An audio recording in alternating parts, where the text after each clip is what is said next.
Assalamu alaikum students, how are you? Hope you all are fine. Today we are start our second lecture, that is digestion in stomach. और ये हमारा chapter number 1 है, human organ system. इसमें हम second topic इसका पढ़ रहे हैं, that is digestion in stomach, यानी कि स्टमक में डाइजेशन। स्टमक एक्चुअली है क्या, जैसे कि बच्चों आप लोगों को डायग्राम में नज़र आ रहा है, पिंक कलर का जे शेप मस्कुलर बैग है। मस्कुलर बच्चों ऐसे हम उसको ऑर्गन को कहा जाता है जो कि मस्कुलर मूवमेंट शो करते हैं। अब आप लोगों के जहन में ख्याल आ रहा होगा कि मस्कुलर मूवमेंट्स क्या होती हैं। ऐसी मूवमेंट्स को कहा जाता है जिनके अंदर कॉन्ट्रैक्शन भी हो और रिलैक्सेशन भी हो। ये स्टमक की जो वॉल्स हैं वो कॉन्ट्रैक्ट करती हैं और रिलैक्स भी करती हैं, जिसकी वजह से जो फूड आती है स्टमक में वो ब्रेक डाउन हो जाती है। और इस फूड में स्टमक की वॉल से एक डाइजेस्टिव जूस निकलता है जो कि ऐड हो जाता है फूड में और हेल्प करता है फूड को डाइजेशन में। यहाँ हमारी फूड की प्रोटीन डाइजेस्ट होती है। मैंने आप लोगों को फर्स्ट लेक्चर में बताया था कि प्रोटीन क्या होती है। प्रोटीन किस फॉर्म में होती है? मीट की फॉर्म में होती है, एग की फॉर्म में है, मिल्क और पल्सेस की फॉर्म में है। पल्सेस किसको कहा जाता है? दालों को कहा जाता है।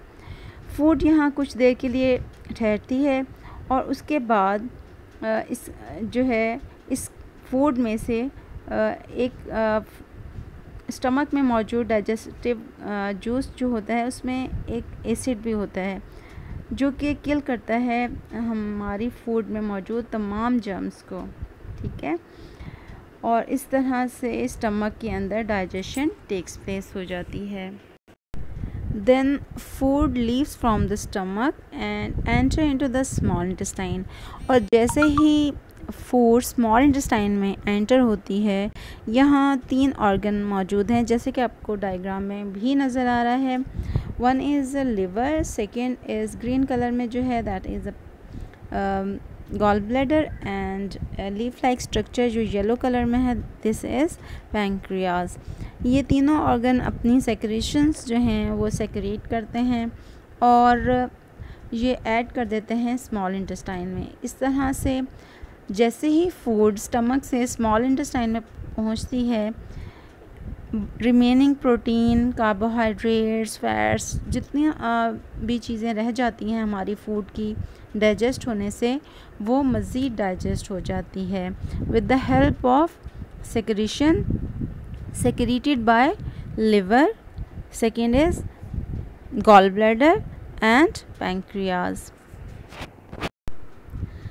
Okay students, the small intestine, which is a long thin tube coiled inside our abdomen, हमारे एब्डोमेन के अंदर जो स्मॉल इंटेस्टाइन है वो कॉइल्ड फॉर्म में मौजूद होती है। और हमारी फूड की जो डाइजेशन है वो स्टार्ट इसके फर्स्ट एंड से होती है, लेकिन मोस्टली जो हमारी डाइजेशन टेक्स प्लेस हो रही होती है और कंप्लीट जो एब्जॉर्प्शन होती है वो एंड पॉइंट तक, यानी कि स्मॉल इंटेस्टाइन के एंड पॉइंट तक कंप्लीट होती है।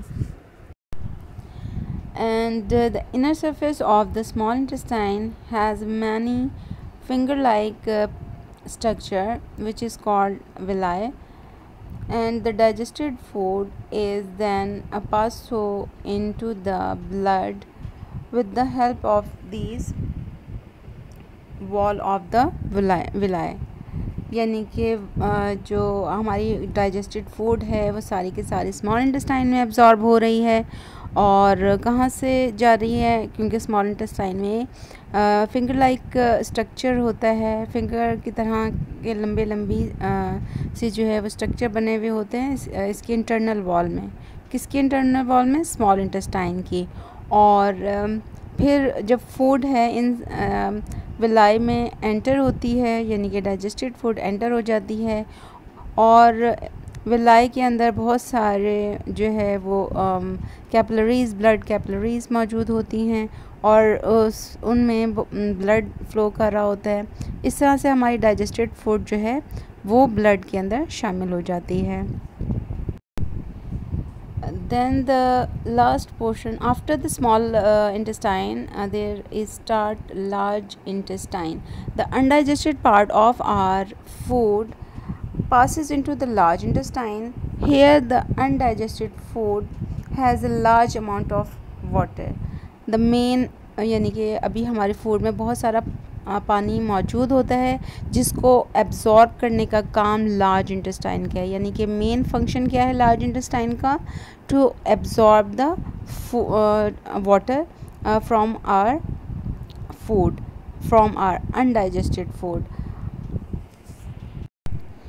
जब कंप्लीट वाटर जो है एब्ज़ॉर्ब कर लेती है हमारी लार्ज इंटेस्टाइन, तो रिमेनिंग थिंग बिकम्स फीसिस. यानी कि सॉलिड पार्टिकल्स जो हैं वो फीसिस कहलाते हैं, which is store for a short time in the rectum.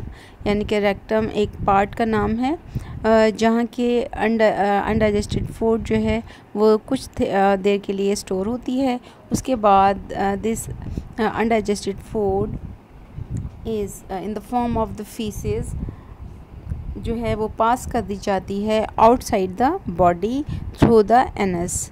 Anus is the last part of the alimentary canal, या हम कह सकते हैं कि anus is the last part of the digestive system. अच्छा बच्चों, आप लोगों की एक्सरसाइज में जो क्वेश्चन गिवन है, describe the digestion in mouth and stomach. तो माउथ का हमने फर्स्ट लेक्चर में पढ़ लिया था और स्टमक का हमने आज पढ़ा है. लेकिन जब भी हम डाइजेस्टिव सिस्टम पढ़ते हैं तो कंप्लीट इसके पार्ट पढ़ते हैं ताकि हमें अंडरस्टैंडिंग कंप्लीट हो जाए.